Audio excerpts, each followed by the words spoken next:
কিন্তু আমরা আউটসোর্সিং কর্মচারীদের এই খাতে দুর্নীতির যে চিত্র আমরা নতুন ভাবে আমাদের সামনে এসেছে, সেই চিত্রকে আমরা দেখছি যে এটা জ্বালানি খাতের দুর্নীতির যে কোনো অংশে কম নয়।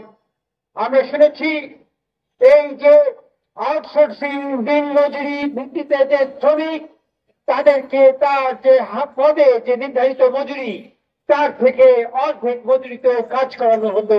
সারা দেশে যদি 6 লক্ষ আউটসোর্সিং কর্মচারী থাকে এবং তাদের যদি 5,000 টাকা করে তার পদের বিপরীতে মজুরি কম দেওয়া হয়, তাহলে বছরে 36,000 কোটি টাকা সেখান থেকে দুর্নীতি হয়েছে, লুটপাট হয়েছে।